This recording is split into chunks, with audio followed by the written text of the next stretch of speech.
Experience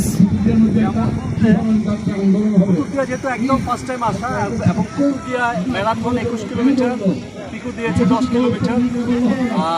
যেহেতু চমৎকার পরিবেশ ছিল, আর পরিবেশটা এরকম, এক পাশে বীচ, মাঝখানে গ্রামীণ জনপদ এবং আরেক পাশে হলো লবণে চাষ করা। পুরো ভিউটা আসলে সত্যি অসাধারণ।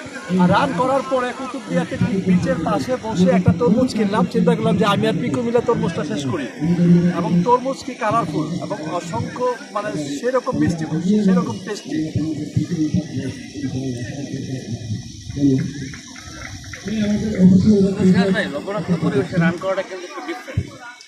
এটা ঠিক, কারণ লবণাক্ত বিচের পাশে দৌড়ানো এবং যেখানে লবণের পরিবেশ থাকে এখানে দৌড়ানো সত্যি ডিফিকাল্ট। 21 কিলোমিটার রান ছিল, আমার সময় লেগেছে 2 ঘন্টা 55 মিনিট।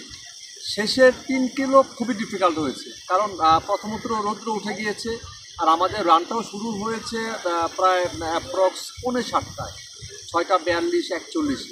রৌদ্র উঠে যাওয়ার ফলে দৌড়ানটা আসলে সত্যি ডিফিকাল্ট। আবার আরেকটা কাহিনী আছে, আপনার হচ্ছে যে সকালে যে কুয়াশা ছিল, হ্যাঁ, যে কারণে হচ্ছে ওই পাড়ের আসতে পারে না। ফেরিতে কিন্তু মাঝখানে ঘুরছে 3 বার, যে তারা পথ মাঝখানে হারায় ফেলছে। হ্যাঁ হ্যাঁ হ্যাঁ, মূলত কারণটা ছিল এটা যারা ইভেন্ট অ্যারেঞ্জ করেছে আসলে মানে ওদের কোনো দোষ না, কারণ সকাল আমার মনে হয় 7:30 পর্যন্ত কুয়াশা ছিল, 7:30 পর্যন্ত কোনো কিছু দেখা যাচ্ছিল না। এবং যারা রান করতে আসবে বিভিন্ন জায়গা থেকে এই ফেরিতে আসতে, ঘাট থেকে এই কুতুবদিয়া আসা পর্যন্ত যে ফেরিতে আসে ফেরিটা বন্ধ ছিল, কুয়াশা দেখা যাচ্ছিল না, এই জন্য ডিলে হয়েছে। যাক, আলহামদুলিল্লাহ সব কিছু চমৎকার ছিল। এবং নিঃসন্দেহে ধন্যবাদ টাইটেল স্পন্সর ইনফিনিটিকে।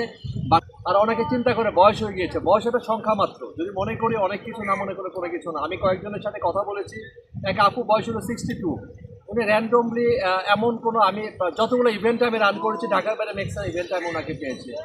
উনি একজন শিক্ষিকা প্লাস ম্যারাথন করে, চমৎকার। ওনার স্ট্যামিনা সত্যি আমাদেরকে অনুপ্রাণিত করে। এবং ম্যারাথন শেষ করার পরে এই যে তরমুজগুলো, এটা মানে এটার ফিলিংস ভাষায় বলে বোঝানো যাবে না। এটা একটা অন্যরকম ভালো লাগা। আর সবাইকে বলি সুস্থ থাকতে হবে। ধন্যবাদ।